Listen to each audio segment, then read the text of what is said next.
it works in meditation. You let go stage by stage. There's a simile in meditation or in Buddhism called the simile of the lotus. The lotus is a very ubiquitous, means it's in many traditions, it's a very famous simile or metaphor in Buddhism.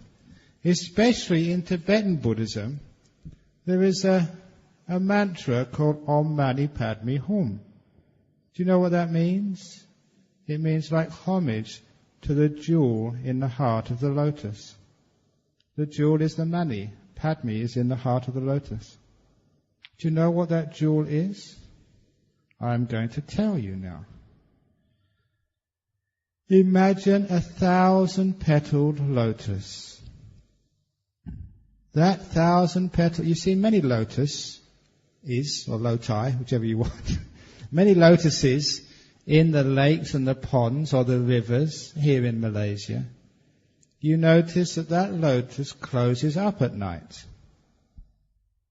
In the morning, when the sun rises, the warmth of the sun hits the outermost petals of the lotus.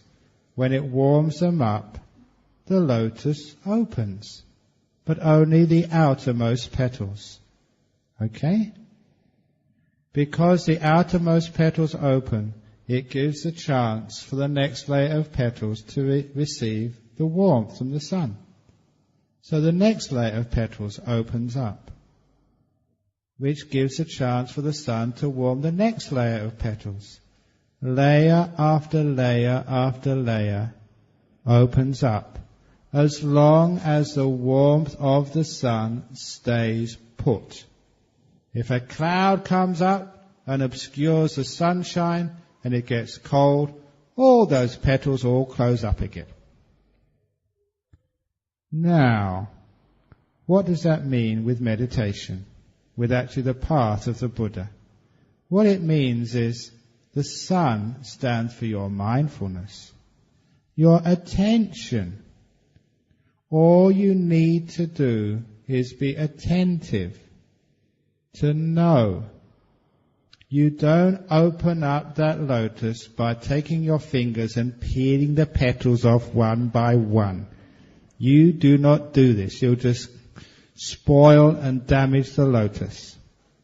You just have to wait. How long does it take for a petal to open? Who knows? The petal decides when to open, not you. Your job is just to make sure the sun keeps on falling on that lotus petal you're experiencing now. Your job is just to be mindful of what you're experiencing now and let it alone. Let the sunshine of mindfulness do the business. And then what happens? When you're letting go, then you're still. When you're still, the lotus opens up by itself. When you do something, for those of you who've got into deep meditation, those of you who might have seen a nimitta, wow, a nimitta, bang, bang, bang, bang, bang, they all close up. And you miss it all because you did something. The sunshine went away. The mindfulness was lost. The stillness was ruined. What letting be means, or letting go, is allowing mindfulness just to play on your mind. You don't have to have a powerful mind, a great experience. Have you ever noticed the outermost petals of the lotus are very rough, weather-worn, even dusty and dirty? Just like you. Weather-worn, dusty. Doesn't matter, because inside you, inside that weather-worn, dusty, very unpromising lotus you call your body and mind, in everybody's lotus, there is this beautiful jewel in the heart, the Buddha nature in the heart of you. So as you're mindful, just aware, not doing anything, but just staying still, the lotus opens up, stage by stage, all by itself. First of all, the outermost petals open out, revealing the next layer inside of them. They open out, revealing the next layer inside of that. Have you heard me say already, the next stage of meditation is right within the stage you're in now? You don't move anywhere. You stay put and go deeper into the experience you have now. You don't move to another lotus. This experience, whatever it is always good enough. If you stay on this experience, it opens up by itself. Sometimes you have what you think the most unpromising meditation. You think this can't work, but inside the worst state of mind is the most beautiful of lotus petals. It just peels open. Because you are still, the lotus opens out. As you go deeper into the lotus, you go into stages like silent or present moment awareness, silence, watching the breath, the beautiful breath, even the nimitta, this beautiful light which is in the heart of the lotus. That opens out by itself. If you get excited, it all closes up again. You've got to be at still. The sunshine has got to warm everything. And too many people asking, what should I do next? You don't do anything next. That's like throwing away the lotus you've got now and looking for the one next to it. You just stay put. Staying put is called letting go. Letting it be. Leaving it alone. It's the effortless meditations called stillness. And as you just allow mindfulness, bare attention, non-doing, looking, to keep gazing, then that lotus opens up even more deeply. You always notice the most fragrant, delicate, beautiful petals of a lotus are the ones inside. The deeper you go, the more fragrant are those petals. The more beautiful, more colourful, more delicate they are. Just like the deeper you go into your mind, the more beautiful and delicate it becomes. The nimitta, this beautiful light which comes up, is amazing.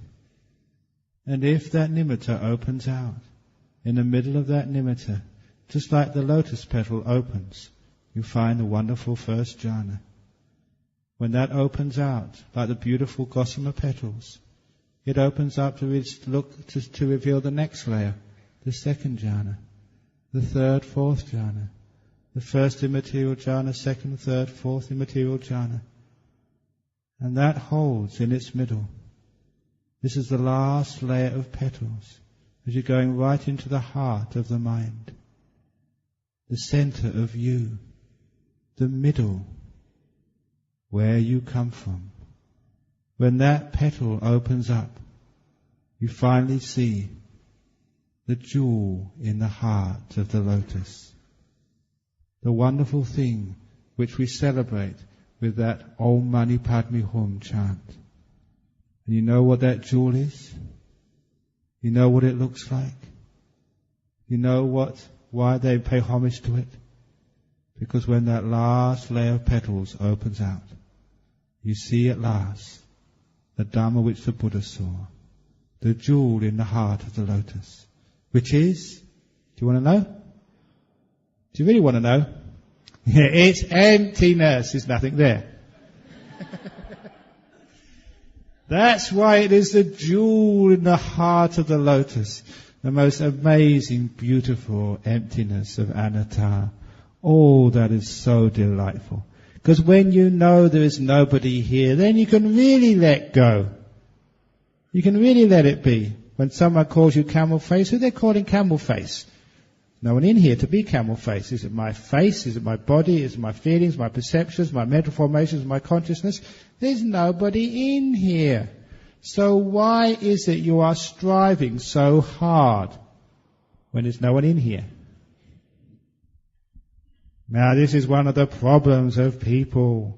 Because we don't understand the Dhamma, we don't actually let go of things. We just keep grasping other things.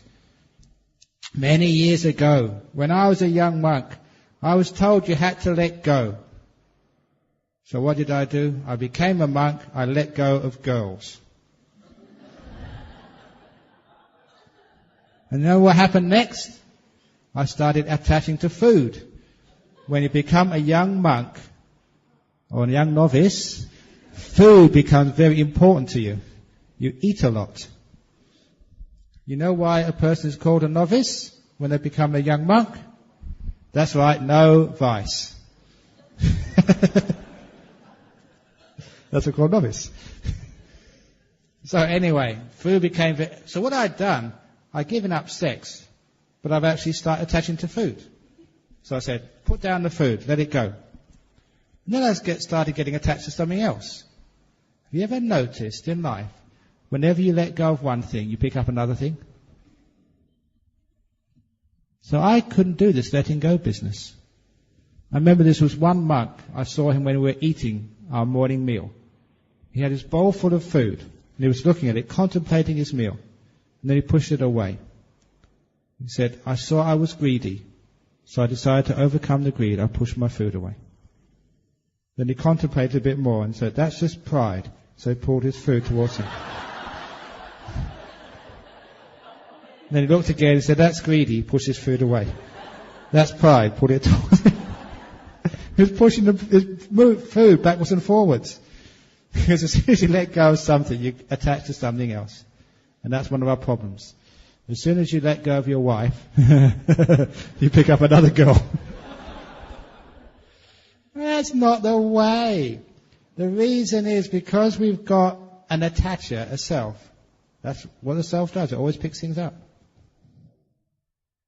As soon as there's a you there, there'll always be an attachment. That is one of the problems with actually letting go. The deep problems. The reason you will always pick things up, you always grasp, is because there's someone to do the grasping. Now I'm getting into deep teachings here. I figured out as a young monk, the reason I keep picking things up with my hand is because that's what a hand does. This is the function of a hand, to pick things up. So the only way I can stop picking things up is what? Cut off my hand. That's the only way to stop picking things up, to cut off your hand. So I thought that's the only way to really let go, to cut off the self. Because that's what a self does. It attaches. When we look at attachment, grasping in Buddhism, we only think of the object of attachment. Being attached to girls, being attached to boys, being attached to family, being attached to money, being attached to possessions. What we never do is actually to look at this end of attachment. What's doing the attaching? When we look at that, we see it's our sense of self. Who you think you are. That is a big problem in life. When we have a sense of self, we will always do lots of attaching. The bigger the sense of self we have, the more we will attach. Big egos control lots of things. This is why letting go of controlling, is actually letting go of yourself. So when you go into deep meditation, not just letting go of attachments, you're also letting go of the thing doing the attaching. You. Why do you attach to things? It's only more pain and more suffering in life. I told a few people when they've been meditating here, why can't you live like a bird? Especially when you're meditating. Maybe when you're working in the world, you have to pick things up. But when you're meditating, be like a bird. Because I've watched birds in the sky for many years, and I've never seen yet a bird carrying suitcases. But when you go from place to place, even those of you who live in KL, just down the road, how many suitcases and bags have you brought here? Let alone if you come from Singapore or come from overseas. Why do we carry? And every time you carry so much, it's just so heavy. I have a great time as a monk. You see me when I go from place to place. Those of you who met me at the airport, just got my bowl and my little bag here. That's all I have. So it's great you're first one through the customs, because you don't have to wait by the carousel. It's wonderful being a monk. Because you can be like a bird. when you have no attachments, when you don't carry so much around with you, you can fly very easily through life. Now do you understand how you can fly very easily through this meditation retreat? What baggage have you brought into this retreat with you? All of your past, all of your family, all of your shares. Have you heard what's happened to the stock market since we started this retreat? Do you want to know? Can't we let go of these things from time to time? I've got all those responsibilities, but I never take my responsibilities with me. When I'm in Perth, I'm the spiritual director of the Buddhist Society of Western Australia, when I'm in their headquarters. When I leave there to go back to my monastery, then I'm the abbot. When I go to New South Wales, I'm the spiritual patron of Bodhisattva Hermitage. When I leave there to go to Singapore, I'm the patron of the Buddhist Fellowship. But when I leave those places, I leave those duties as well. I don't worry about things. Have you ever noticed when you don't worry about things, that things go quite much better? When we try and control things, they go much worse. Have you ever noticed when the traffic lights go out, there's electrical failure, the traffic flows much more freely? It's true, because when you don't control things, things go much, much better. And it's the same. Somebody told me this. In Jerusalem, in Israel, it was Tel Aviv, I think, sorry. The doctors went on strike in all the main hospitals. They went on strike for about a couple of weeks. During those couple of weeks, the research showed afterwards that the death rate went down. When there's no doctors around. It's strange, isn't it? When we control things, things go much worse. When we let go, they go better. So can't we learn how to not carry so... Why is it they go better? Because we carry burdens, we get stressed. So why worry about these things anyway? When you let go of worry, let go of the future is so uncertain. You never know what's going to happen next. You know that story I told about how you can let go of the future because the future is so uncertain? When one of the Ajahn Chah's disciples tricked him into telling his fortune. Did I tell that story here a few days ago? You know, with the lines, your future is uncertain, never wrong. So why worry about the future? You don't know what's going to happen. So it means you can let go of the future, you can let go of the past, you can let go of all of your relations and family when you are here. That way you've got less burdens, less things to worry about. You're more free, you're more at peace. This is what we mean by letting go. However, it's hard to do this because people do the letting go. That's why I wrote on this title of the talk, Letting Go of Letting Go. Because we try too hard to let go. And because we're doing the letting go, it never happens. So we've got to be very sneaky, just like watching that lotus, to be able to let go of letting go. One of the wonderful ways of doing this is actually comes from the idea of measurement. This idea came to me because somebody reminded me of one of the great engineers, one of the founders of science, who was in England in maybe 17th or 18th century, a fellow called Lord Kelvin. Many of the great scientists were also philosophers. And for those of you who've done engineering, you'll know that Lord Kelvin has his name immortalized in that standard of temperature called the Kelvin scale, which goes to absolute zero. And they always say like degrees Kelvin. If there's any physicists or engineers here, you know what I'm talking about. But one of the great sayings of the philosopher Lord Kelvin, which actually meant so much to engineering and technology, was that if you want to control the world, you have to learn how to measure accurately.